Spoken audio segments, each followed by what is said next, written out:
Welcome to the video for Lecture 18, Section 2. This video is about how to deal with feedback loops that intersect or cross. We can deal with processes that have feedback lines that intersect an inner loop in two ways. We can use an approach for moving summing points outlined in Section 12 of the course packet, or we can use block diagram algebra. This video will focus on using the block diagram algebra method. We will move summing points in a later video. Here's a block diagram that has an inner loop with G1, G2, and H1, and a secondary loop that includes G3 and a feedback line without any transfer function. There is also one feedback line that includes H2, which intersects the inner loop. The task is to find the overall transfer function C over R.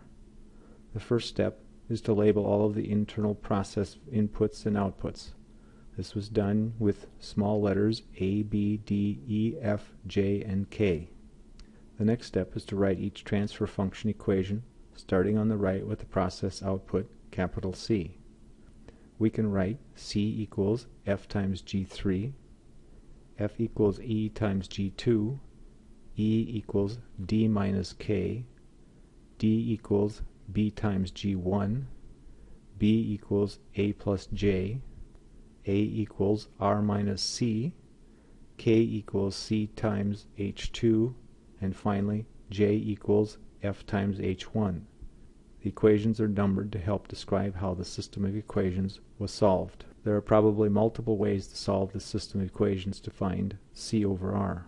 Let's go over the method in the course packet. One thing to notice is that F shows up in 3 equations. So our first step is to use those 3 equations to eliminate F first. We do this by writing equation 1 as F equals C over G3. Using the revised equation, we eliminate F in equation 8 to get J equals C over G3 times H1. By combining equations 1 and 2, we can eliminate F and get E equals C over G2 times G3. The next series of steps use equations 3, 4, 5, 6, and the expression for J we just found to eliminate A, B, D, and J. We end up with another equation for E. If we equate the 2 equations for E, we get the expression here. Now we multiply through by G2 times G3 to eliminate the fraction terms. Bring all the terms for C to the left side of the equation. We have one term for R on the right side. Then we solve for C and our transfer function C over R, which are both shown here. Here is another multi-loop process with an external load N1. The inner loop includes GC2, G2, and H2.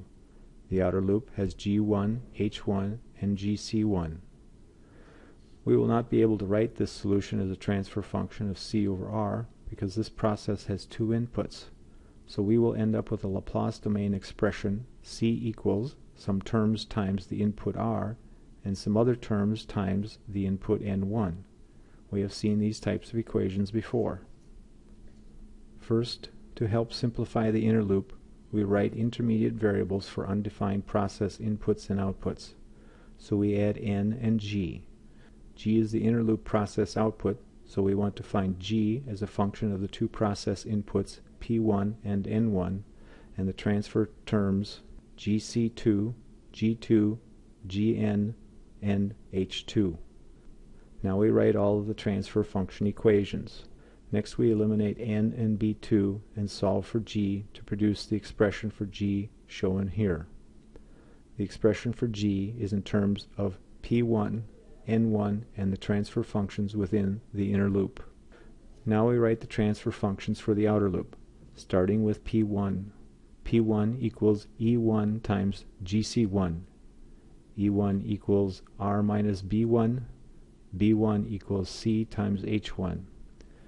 We can combine those equations to get P1 equals GC1 times R minus C times H1. The other transfer function is the one for the process output C. C equals G times G1. And remember, we have the equation for G from the inner loop analysis. One important step is to rewrite the last transfer function as g equals c over g1. Now we have expressions for p1 and g that we can substitute back into the transfer function for the inner loop. And after some algebra, we get this expression for the process output c in terms of the element transfer functions gc1, gc2, g2, gn, g1, h2, and h1, and the two process inputs n1 and r. Down the road, we will use all the transfer functions and the two input functions to find the output function c in the time domain. This brings me to the end of the Lecture 18 Section 2 video. Write down any questions you have and bring them up in class or lab.